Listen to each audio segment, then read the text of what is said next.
Alright, good evening, boys and girls. Tonight we're looking at the same text we read today in class, Who Wrote the U.S. Constitution. And our purpose or our goal for reading is going to be identifying the type of text structure the author uses.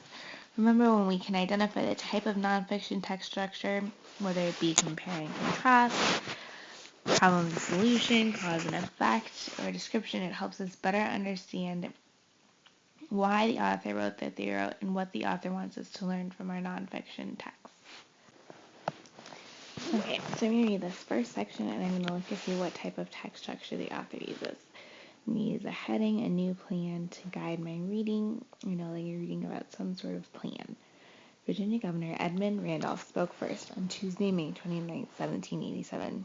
Randolph brought up the problems with the Articles of Confederation. Many states argued over borders shared with other states. People had trouble conducting business across state lines. State government had no money. Some states printed money, but the money was not backed by gold or silver. Much of it was worthless. Alright, I already see right away the word problems, and they describe the problems with the Articles of Confederation. Randolph spoke about another serious problem, taxes. Alright, again, I see the word problem, I see taxes. The cost of the Revolutionary War left the United States in debt. I know that the rest of this section is going to go on to describe their problem with taxes, so I can safely say that the text structure the author uses on this page is problem and solution. We don't have a solution yet, but I do have two problems that I could list in my graphic organizer. The first is a problem with the Articles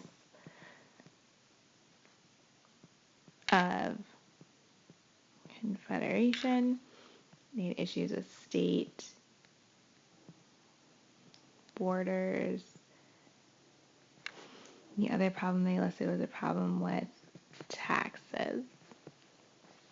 They had debt from the war. Alright, so I'm going to read and see now if I can find any places where the author identifies potential solutions to these two problems they've identified so far. Right here on the next page it says the government owed money to wealthy U.S. citizens and in foreign countries such as France and the Netherlands. To raise money to pay the debt, the U.S. government asked each state to tax its residents. Alright, here you see maybe a potential solution to the problem that was described previously. Not every state agreed to do so, but states such as Virginia and Massachusetts taxed their citizens. Taxes had to be paid in cash, and that was a problem for many people. Here's another problem they identify. Ordinary people did not use much cash. They lived off of what they grew in their land, houses, tools, livestock, and crops. If they needed something, a new tool or a pair of boots, they traded for it. But they could not trade with the state to pay their taxes. The situation was especially bad for farmers. States began taking to court farmers who could not pay taxes or other debts. The courts took away farmers' land and livestock. Some farmers were even thrown in prison. Right, again, on here we just have more description about the problem.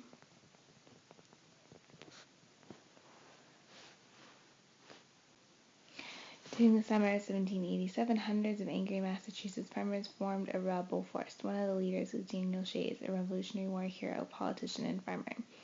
From August 1786 to January 1787, the rebels stormed courthouses in Northampton, Worcester, and other Massachusetts towns. They forced the courts to close. Shays' rebellion shocked the country.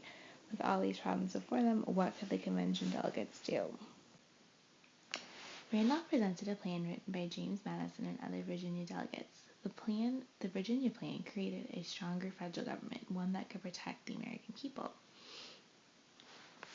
So, here we have a possible solution to our problems. So the problems we identified were the Articles of Confederation were not working, there are taxes, and if I go back and I reread that intro on the first page, it describes another problem, that the federal government was weak and the government could do little to resolve them. The plan that Randolph created suggests that his plan is going to solve that problem because it's going to protect the people. So the solution we have is they have a convention. That's where our text begins, is at the convention. And the first possible solution to these problems is the Virginia plan. Virginia, whoops, plan. Okay, so as you're taking notes, again, your notes should be in the mentor sentence section. And your title for your notes can be text structures. And you should have at least these two things down for the steps that I did. As I was going through it, I reread the text carefully and I looked for keywords. One of the keywords that stood out to me here were words about problems,